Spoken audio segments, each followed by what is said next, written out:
Now, the Banyamulenge people of Eastern Congo, Kivu, are at the brink of a genocide.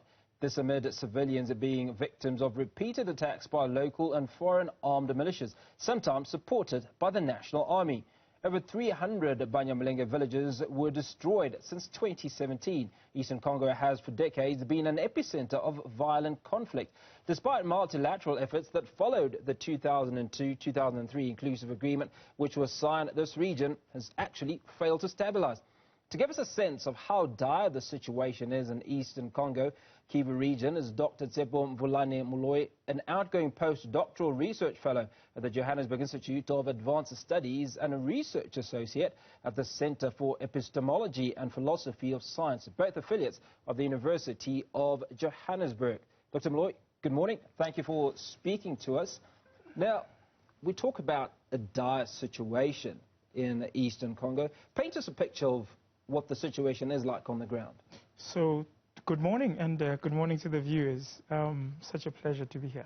So, you're talking about a situation where, so the literature gives us, the name of, we're talking about the Great Lakes region here. So, this eastern part of Congo, South Kivu, is really, there's a mountain there called the Mulenge Mountain.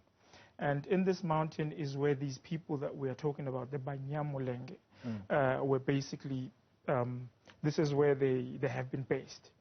Now, these people have been based there for almost 400 years. The argument that stems from, all the chaos is that they are not Congolese. They originally come from the neighboring countries, Burundi, Rwanda. And so the Congolese people are actually saying they need to go back. So it's a form of, if we're lazy, we'll say xenophobia, but if we're more upfront about it, it's more Afrophobia, because it's Africans against Africans, right? And so there's no race involved there. But what is said about it is so many of the stakeholders are complicit to this violence. We're talking about a genocide. So immediately we have to ask, what is the UN doing about it? The UN has been there for the past 5 years. While this is happening, it's happening. Maybe just for purposes of this conversation, define for us what a genocide is. Okay, so this is a fantastic question, especially in the light of the Banyamulenge. The Banyamulenge must be thought of in the same light as the Rohingya people in India. It's a minority that finds itself in a country where they're basically being wiped out. Almost to extinction. And it's all politically, driven, because the ruling party in DRC has been aware of this matter, and they have not done a thing about it. And what is said about it is the president, Felix Tshisekedi, he's now the chairperson of SADC. And this is happening on his watch. So you would like to think that South Africa, therefore, in terms of our foreign policy, we're also complicit in terms of we've never called them out. In fact, we don't get this airplay anywhere in our mainstream. We talk about all the others. I mean, we know now what's happening in Sudan, Ethiopia, and the likes. But we're not talking about this genocide that's happening on our watch, But how much do we know about it outside of you coming on to this platform, for instance? What are the people, what are the Banyamulenge themselves doing to create awareness and push for some form of awareness or hopefully action? Okay, so since 2017, it needs to be noted that the Banyamulenge people have been running away from the violence to the best, that they could. So they are spread all over the world. We have a splinter of them in the country. They have been going, at least they've made about 3 attempts that I'm aware of in South Africa, going to the Congolese embassy, where they've been trying to get the attention, of the embassy to say, listen, we want to speak up about what's happening to our parents, our relatives, in Congo. And it has come to naught. But they've been trying. And annually, I think I've been involved with this project now for the past 5 years, and we've been giving lectures about it annually. But, if you ask me, has there been any coverage? Zero, zilch. And so this is why such a conversation is important. So what's the the problem is not yours, Dr. Moloi. Is a lecture on its own sufficient, is my first question.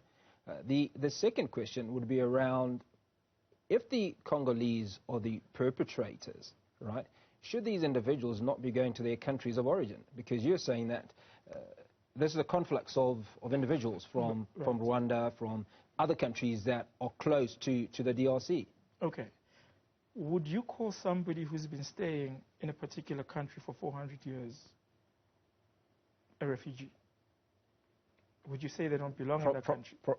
Probably not. What's our definition of a citizen? Probably not. 5 years max, you qualify for citizenship. These people have been born there.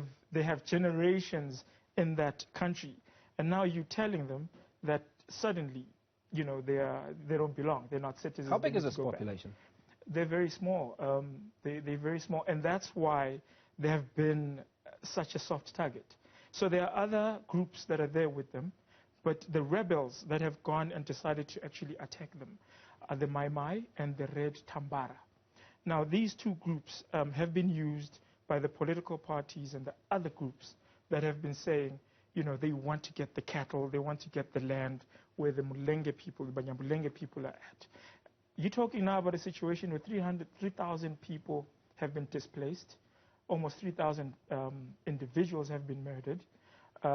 You know, it's getting worse by the day, you know, and there is no intervention coming from anywhere. Now, my final question, because we're short of time. When we talk about genocide, we obviously go back to the Hutus and Tutsis of Rwanda. Now, what is it that they did to deal, or what did the world do to deal with that situation that should be done for the Banyamulenge? If you were to propose a resolution to that problem, what would it be? How would it look? Prize one, let the United Nations do its job. Let the media, you know, also do their job. What they did with the Hutus and Tutsis in 1994 is the same that we're asking that they should do for the present situation. You know, they mustn't chop and choose. And so, of course, here we know that politicians are complicit. You know, politicians have been done favors to keep this under wraps. I still baffle, how do you sit as the AU chair and yet in your own country you're performing acts of genocide and you're not being called by your peers? You know, no other presidents have called him onto it. It's baffling to the brain. Well, you've come to the right channel, and certainly many people are watching. Dr. Tsepo Vulani Moloi, thank you so much for your time this morning. And he's the outgoing postdoctoral research fellow at the Johannesburg Institute of Advanced Studies and a research associate at the Center for Epistemology and Philosophy of Science, both affiliates of the University of Johannesburg, and having that conversation around the Banyamulenge people in Eastern Congo.